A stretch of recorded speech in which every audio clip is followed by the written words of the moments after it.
Si Lynn, kumusta? Ma'am Lynette safe. Pero si Annalyn, pupunta si Moira. Alam ko siya na naman may gawa nito eh.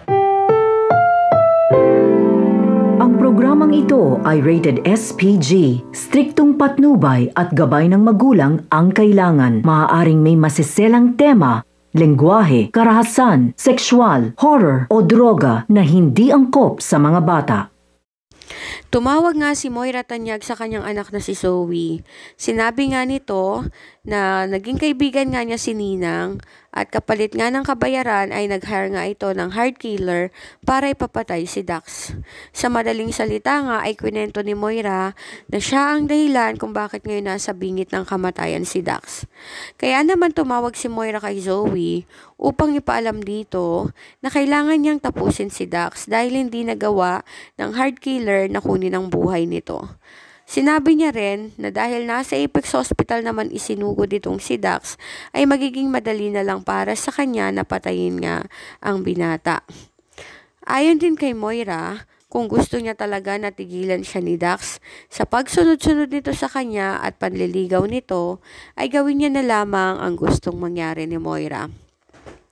Noong una ay hesitant nga si Zoe, subalit ipinaalala sa kanya ni Moira na kapag nagawa niya nga iyon, ay siguradong makakalaya nga siya sa tulong na rin ng abogado ni Dr. Carlos Benitez.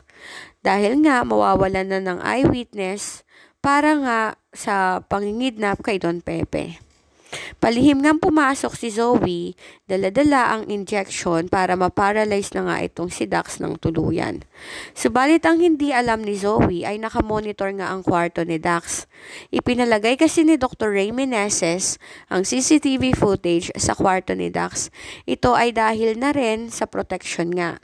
Alam niya na nanganganib ang buhay ni Dax at dahil sa pangungumbinsi niya kay Dr. Tanyag ay nagawan nga ng paraan para malagyan nga ng CCTV camera doon.